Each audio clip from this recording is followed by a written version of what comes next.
On Wednesday, 6th August 2025, the Z9EH tail number Golf Hotel Foxtrot 631 helicopter, operating a scheduled flight from Accra to Obuasi, was involved in a crash at Dampier Forest Reserve of Anochi Crow, Brofiejo, in the Adansi Ekruform district, Ashanti region. All 3 crew and 5 passengers on board died.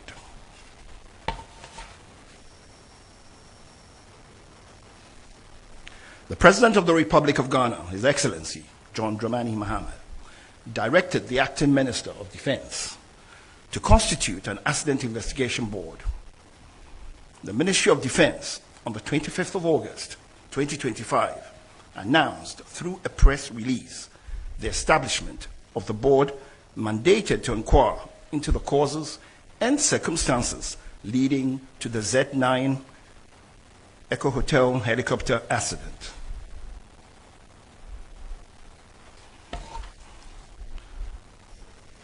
This investigation has been conducted in accordance with the Ghana Air Force flying orders, the Ghana Air Force Air Staff Instructions, Annex 13 of the International Civil Aviation Organization's Convention on International Civil Aviation. Generally, investigations under these regulations are conducted to determine circumstances leading to the accident and prevention of future accidents and incidents.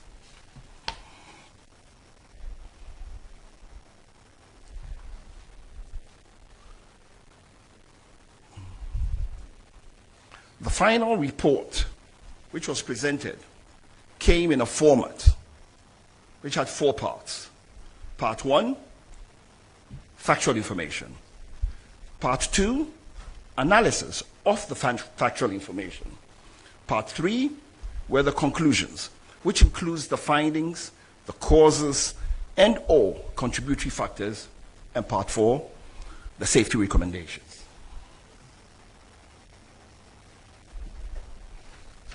The composition of the board. This is now getting into the methodology of the investigation. The composition of the board had national security, Ghana Armed Forces personnel, personnel from the Aircraft Accident and Incident Investigation and Prevention Bureau, Ghana, National Intelligence Bureau, and we had some staff from the US Air Force also with us.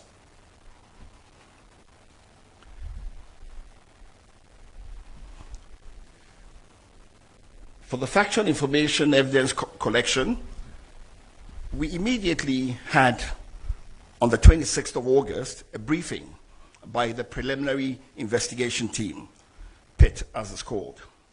Now, the preliminary investigation team were sent out on the same day of the accident by the Air Force. Their task was to go to the accident site, secure the site, try to protect and make sure that all perishable evidence was secure.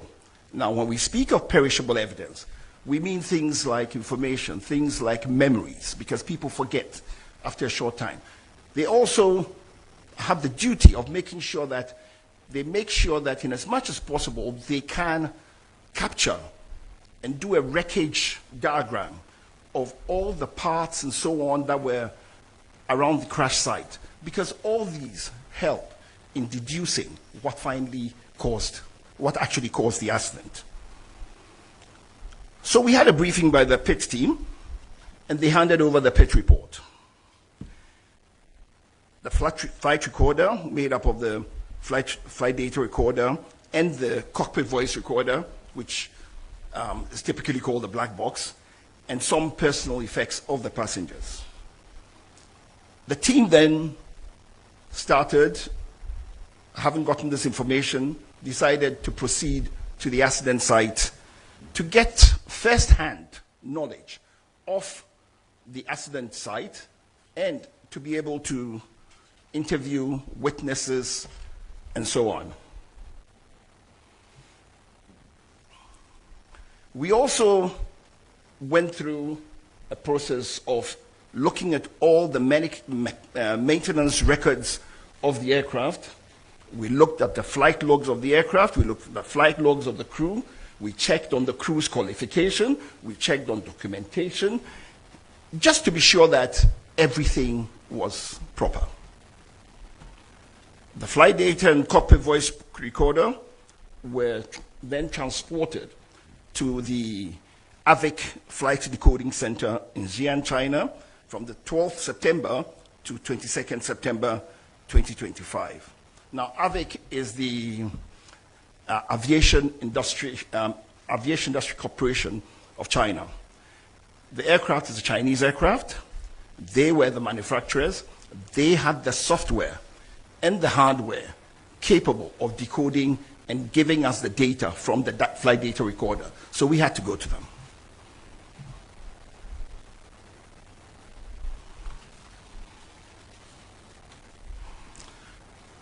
We also decided, as is normal with investigations, to look at the human factors and operational information. We looked at the medical and psychological records of the flight crew. Interviews were conducted with pilots, engineers, superiors, to assess the crew's proficiency, training history, and operational culture. We also actually interviewed their families and so on. We left no stone unturned.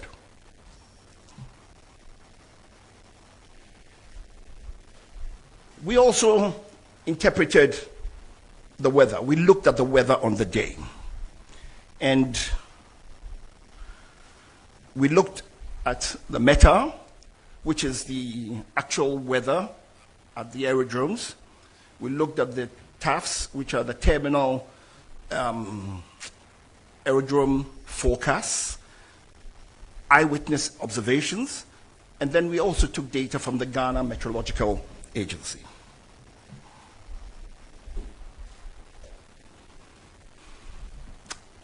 Next, the investigation team decided to look at the whole organizational and systemic processes under which the aircraft was operated. So we examined the Ghana Air Force policies, their flying orders, and their operational oversight mechanisms. We looked at crew authorizations. We looked at the air tasking order procedures. Because, for instance, for the particular day, the task order that had been given was to fly the Minister of Defense and his party from Accra to Obuasi and back. We looked at Air Force oversight, its safety culture, and the adequacy of risk management systems.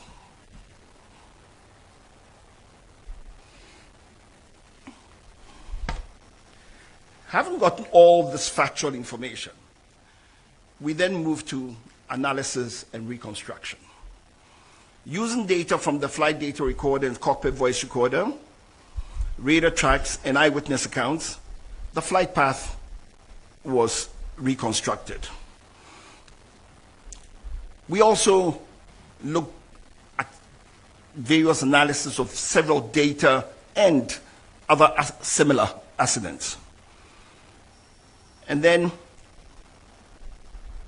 we pieced together the sequence of events leading to the accident. From that, we came up with our findings and causes, and then finally, the safety recommendations.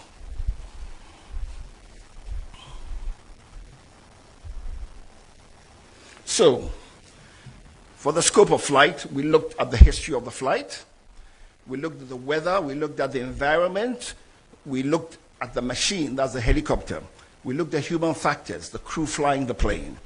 Then we looked at the organizational and systemic factors, sequence of events, and then we came to what we believed strongly was the cause of the accident.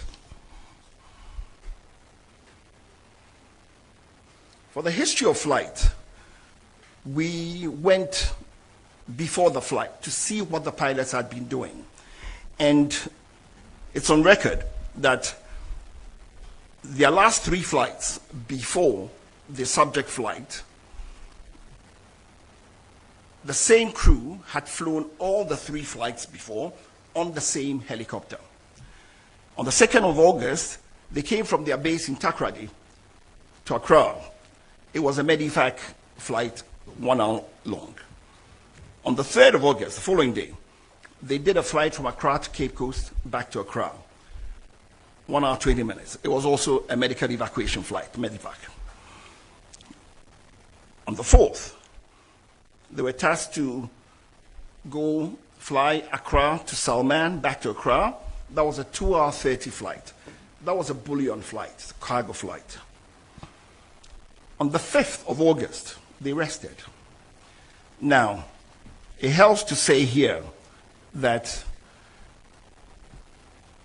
in Ghana Air Force, their flying limitations for the crew, you have 10 hours per week maximum, 62 hours maximum per month.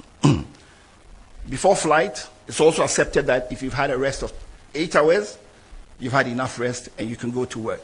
They had in excess of 24 hours rest.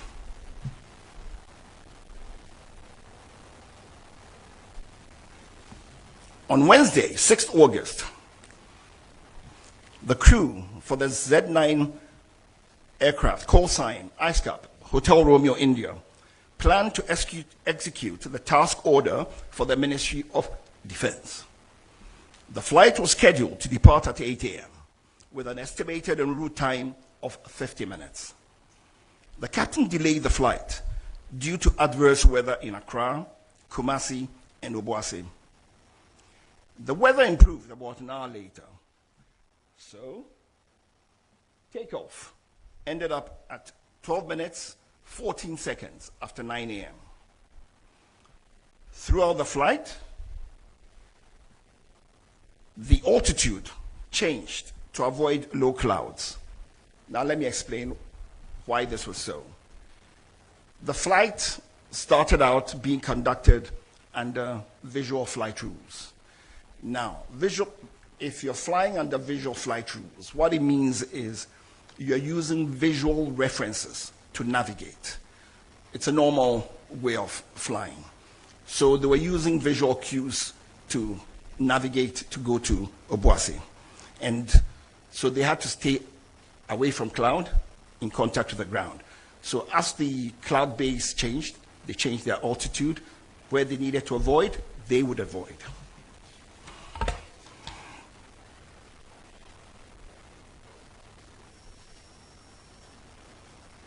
I'd like you to take a look at these 2 pictures. Now, first of all, these pictures were taken in the environs of where the accident took place. Take note, it wasn't taken on the day of the accident, but it's just representative. The picture on the left shows the morning weather and shows you the visibility, gives you some idea of the visibility on the day. The picture on the right is taken from the same place, looking at the same area, and you can clearly see that you can make out the ridges in the terrain over there. And it's noteworthy that on the day of the flight, this visibility you are seeing that I'm telling you, you can't even see that, as you can see, on the day the visibility was much worse. From eyewitness accounts, the visibility was down to close to 200 meters at some point.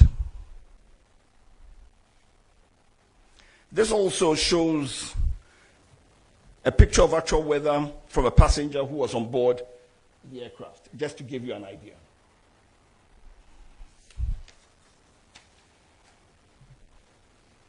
The weather in the southern Ghana was poor on the day, which delayed departure for about an hour. In Accra, conditions were misty, with visibility of about 5 to 7 kilometers and very low clouds, starting at only 700 to 1,100 feet above the ground. While the situation improved slightly later in the morning, The early hours were dominated by haze and overcast skies. In Kumasi, the weather was worse, with drizzle reducing visibility to around 4 kilometers and heavy, low clouds sitting just 600 to 900 feet above the ground. Only Accra and Kumasi Aerodrome were available. Only Accra and Kumasi Aerodrome weather were available.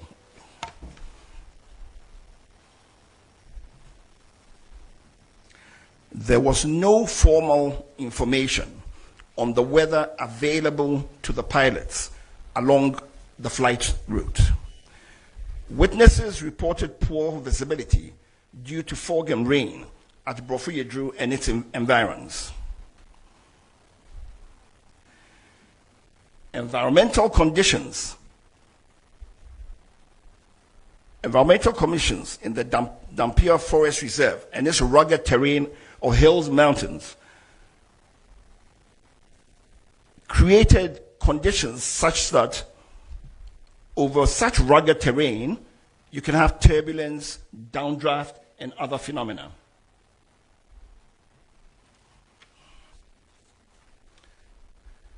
Now, to look at this is what we're talking about. This is a known aviation phenomena when you have such rugged territory.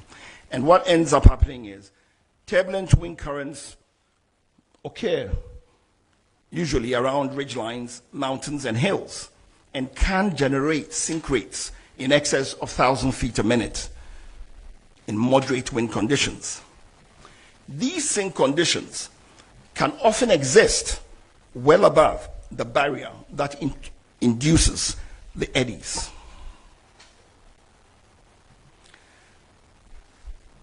We assessed the aircraft to see if it was fit for purpose. The helicopter entered the Ghana Air Force Service in May 2015, having been manufactured in 2012. And it reached its 10-year service threshold on 18th May 2025. Aircrafts have periodic checks to make sure that they're fit for service. The Air Force has 25-hour checks, 50-hour checks, and 100-hour checks. The 10-year check for the helicopter is what was mandated for this helicopter. Now, as is usual, an operator, in this case Ghana Air Force, requested from the manufacturer an extension. And it's normal, happens in civil flying, happens with any type of flying. The manufacturer gave a 90-day extension to 18th August 2025, and basically the helicopter met all the basic safety requirements. That notwithstanding, it sort of met a 100-hour check, so the Air Force also did a 100-hour check on the helicopter before the flight. The aircraft on the day was declared serviceable and duly signed off by both the engineers and the captain. The flight data report indicates that the helicopter was in good working condition. The helicopter, however, did not have some avionic safety enhancements.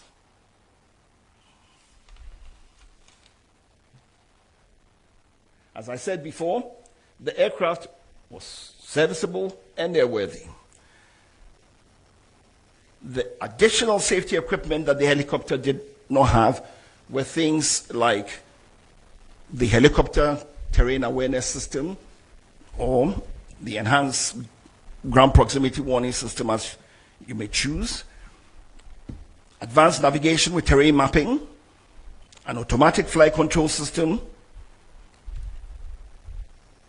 And I would say that these safety equipment would have enhanced situational awareness. For instance, it didn't have an autopilot. That's advanced, the automatic flight control system, so that the crew had to manually fly the plane.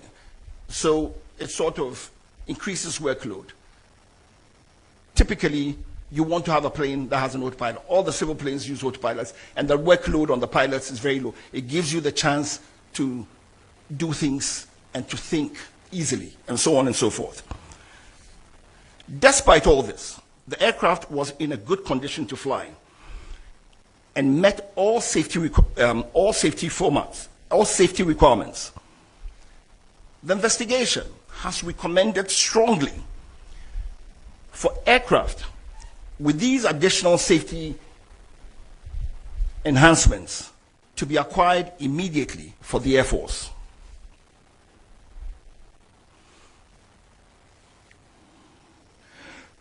To rule out any potential human causes, we also examined the qualifications, experience, and competence of the crew.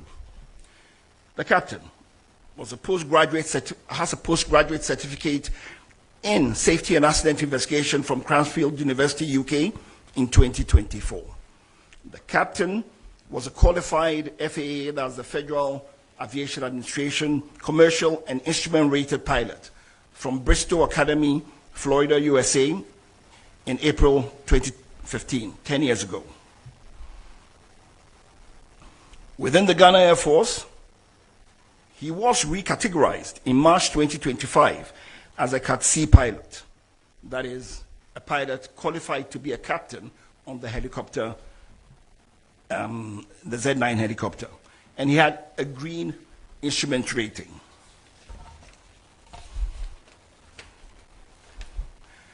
In the Air Force, they have gradings for pilots, categories for pilots from A to D. D being, depends on what you call high and low, D being for the initial, sort of, and then you go all the way to A.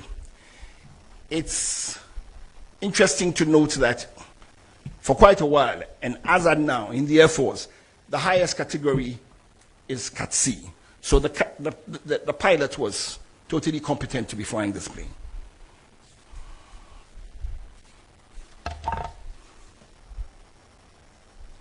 The co-pilot was also a qualified FAA commercial and instrument-rated pilot from Bristow Academy, Florida, and he qualified in April 2023. In December 2024, he was recategorized within the Ghana Air Force as a Category D pilot on helicopter type with a white instrument rating. To further rule out any potential human causes, we examined the medical and psychological records of the crew. A review of the medical and personal records revealed no known medical or psychological conditions in the captain, co-pilot, or technician at the time of flight. All three were described by witnesses as calm, prepared, and professional during the pre-flight activities. Fatigue or medication was not considered to have materially affected their performance on the day of flight.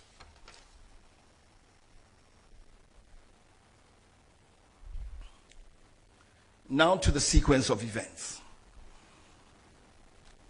The flight departed Accra under visual flight rules in marginal weather. The flight to Brofuyedru was uneventful. Brofuyedru is approximately 90 miles from Accra, about 10 miles from Obuasi. As the flight approached Obuasi, visibility deteriorated rapidly due to mist and low clouds. At 9:56, the crew entered IMC, which is Instrument Meteorological Conditions. To the layman, it is they flew into clouds because they no longer could stay away from the clouds, so they flew into clouds and transitioned to IFR. Now, IFR is Instrument Flight Rules. So what it means is they now transitioned from navigating using visual cues to now navigation solely on the aircraft's instruments. The crew then initiated a climb to cross terrain that they were aware of. They initiated the climb to cross the terrain.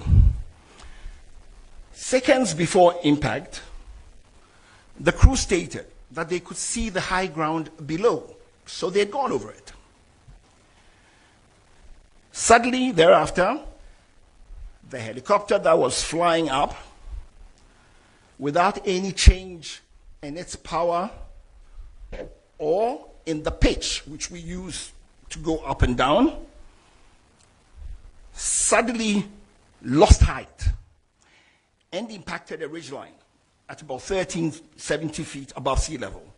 And this was about 6.5 miles from the destination, and this happened at 9:58.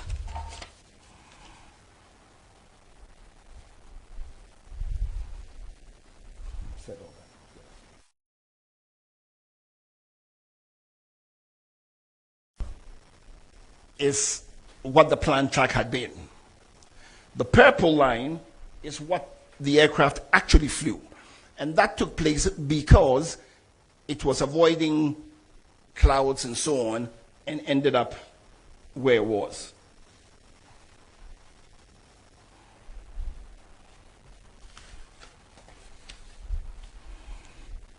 Now to our findings. The helicopter was airworthy, but it lacked additional safety enhancements. For instance, the terrain awareness warning system. Now, you know, the terrain awareness warning system, for instance, is predictive. So what it does is it tells you, warns you, it gives you a better picture of the situation and puts the pilots in a better, it gives them, puts them in a position to make better judgments, to be able to see everything and be able to foretell if there are any things that could possibly create a problem. But they lack the additional safety enhancements required for the weather phenomenon over that terrain.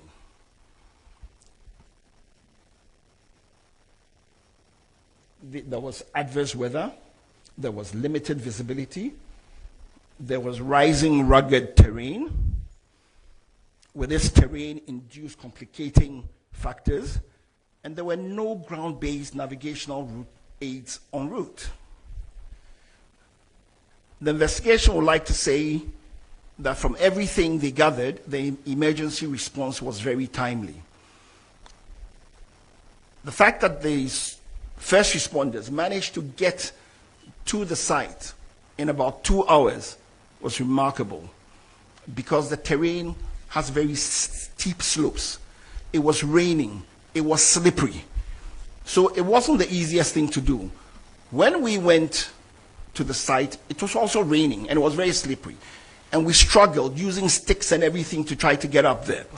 So looking at everything, we would say very confidently that the emergency response was very timely. The investigation determined that the accident was caused by the sudden loss of altitude and lift due to downdraft. This loss of altitude without change in power or pitch altitude is consistent with downdraft associated with changing environmental conditions over high terrain.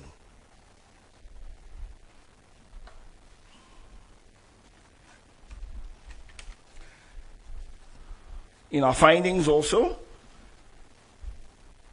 we said there's limited national navigational capacity, a capability for en route and remote area weather services.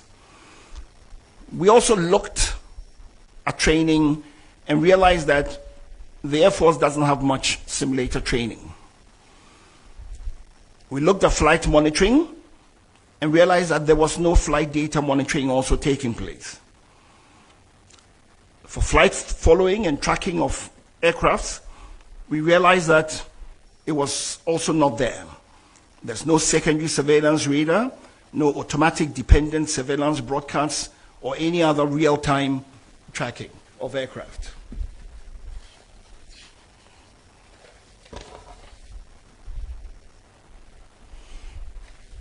Our safety recommendations.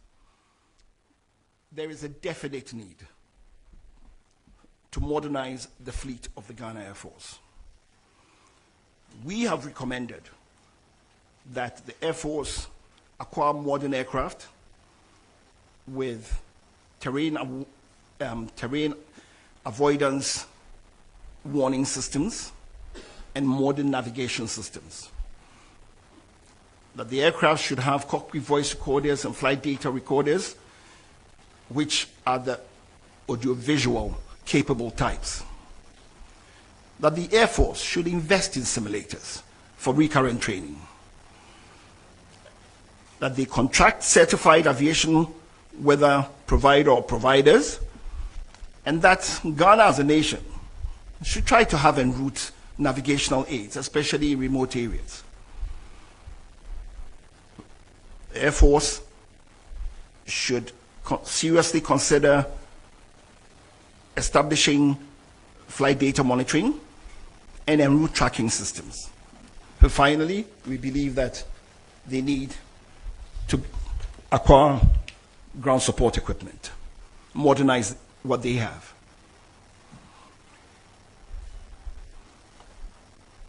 In conclusion, the helicopter accident was an unfortunate and sudden weather-related accident. Implementing the safety recommendations will prevent the reoccurrence of future accidents. At this time, before I take any questions, I just want to give a few acknowledgements. I'd like to acknowledge the efforts and the support that the team had from the National Security Secretariat, led by the National Security Coordinator. It made what was a really difficult job for us much easier to do, and encouraged us to do and persevere to come up with these results. I'd like to say thank you also to the US team that joined us for a period of the investigation, the Chinese, for their warm welcome of us when we went to China for the decoding, and all the assistance that they gave us. They were very professional, and they worked with us and got us everything that we needed to be able to fully understand what happened. I'd also like to acknowledge the lead investigator, who in truth is not here today, Air Commodore Akron. He is on national duty outside, but he was a lead investigator and he worked really hard. I'd also like to acknowledge my mother organization, which is the Aircraft Accident and Incident Investigation Bureau, and its commissioner, Mr. John Wombati, for all the support he gave to us and the full availability of the AIB architecture to help us. And to the team that did this investigation, for their open-mindedness, their objectivity, their logic, their diligence and perseverance, and their dedication and commitment for over 2 months, working close to 7 days every day, sometimes from morning 9 till 9 at night, because we knew the country was hungry to know what had happened. And finally, thank God for blessing us and giving us the fortitude, the mindset, and for guiding us to come up with this report, which we hope will bring closure to the families of our departed heroes and to the nation. Thank you.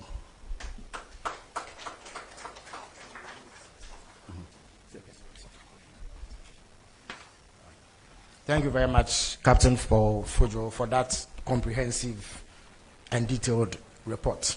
Well, at this stage, I would invite questions from members of the media present, so that any clarifications that are required are made before we leave.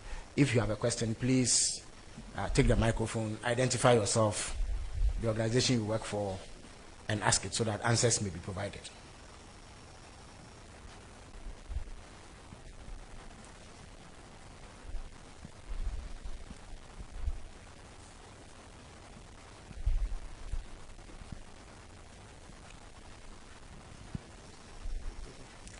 Good afternoon. My name is Maxwell Agbaba. I work with Joy FM and Enjoy News.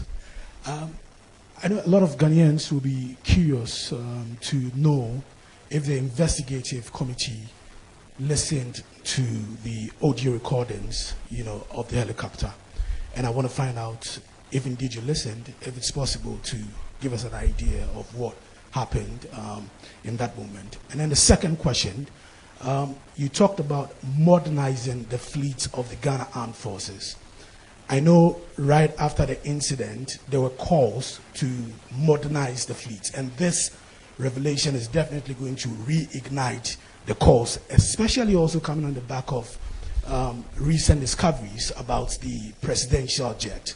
I know there are investments. There are plans to inject $1 billion to retool the security agencies. As an expert, I want to find out how fast should we do this and which areas should we look at. Thank you. Thank you very much. Are there any other questions, please? Yeah, courage. Yeah.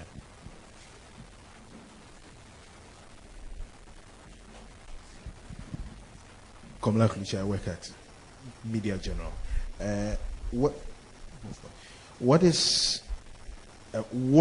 was the sudden cause of the loss of altitude for the aircraft? And also, the fact that there was postponement in the airworthiness of the helicopter. One, was there an understanding why the Ghana Air Force postponed the initial maintenance of the Z9, and what was the reason behind this? Thank you very much. Any other questions, please? Okay, so Captain Fojo would answer these, after which we'll come back for another round of questions. Thank you very much.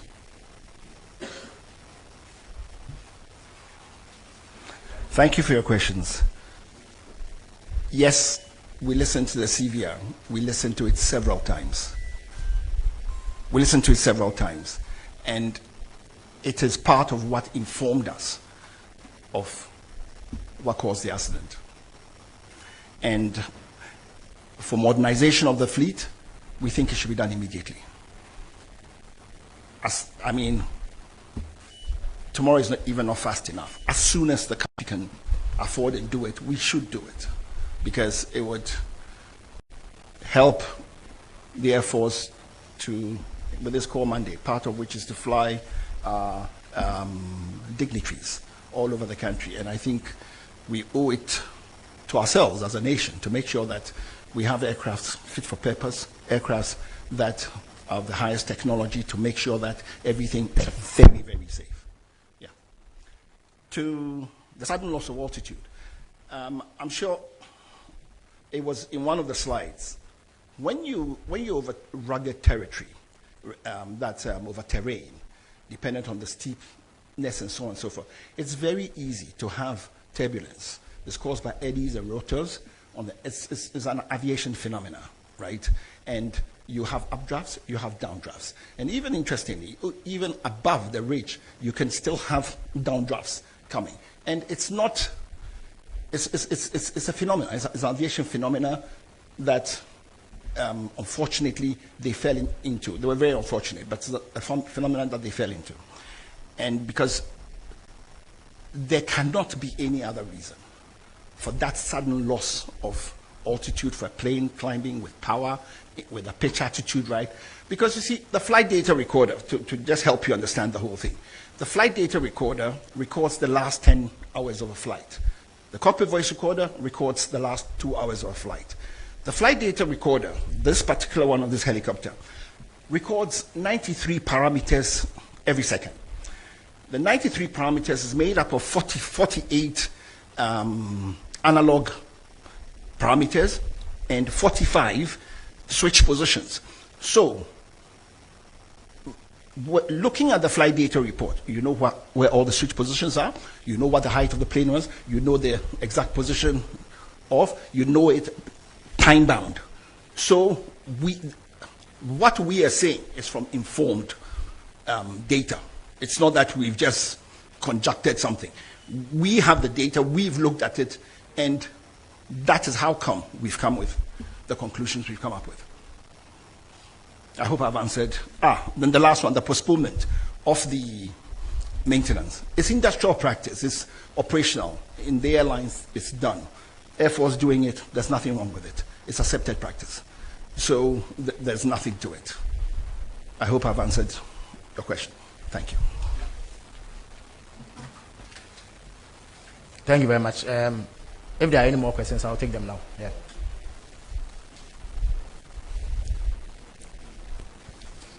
My name is Abdul Hanan Adam. I work with the EIB network. Minister, I'd like to find out from the experts if there was any possibility for an emergency landing, and was there an avenue for them or the crew to consider that? Thank you. Was there what? Please an repeat. Avenue. Avenue, okay. For the crew to As in, was there a place nearby where they exactly would land? Okay. for All right. an emergency landing? All right.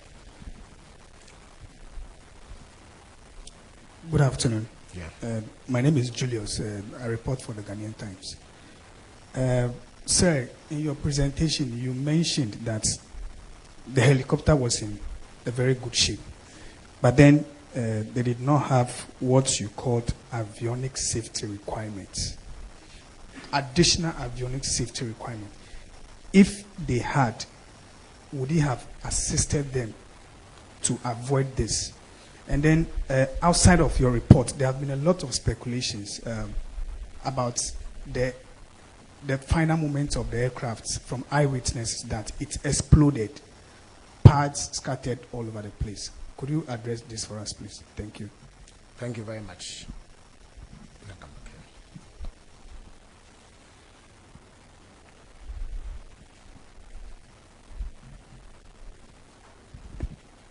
So I'm back again.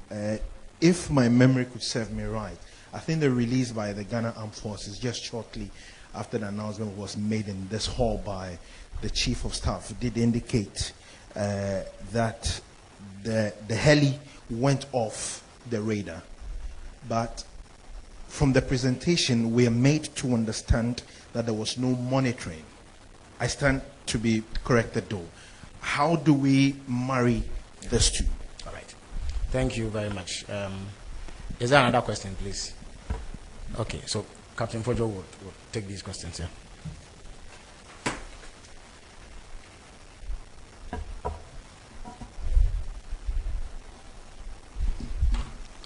Thank you once again for your questions.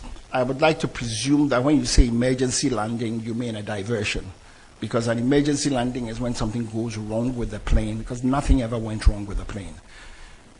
The decision to continue or to do an intermediate landing is the discretion of the captain. The captain was confident that he didn't need to do it. That is why he didn't do it. In terms of the additional avionics, right? I believe the question was, if they had it, would it have prevented the accident? Was that the question? Okay. All I would say is it could have prevented the accident, because it would have put the pilots in a better situational awareness mode. And it would have put them in a much better place to have taken decisions which could possibly have avoided this.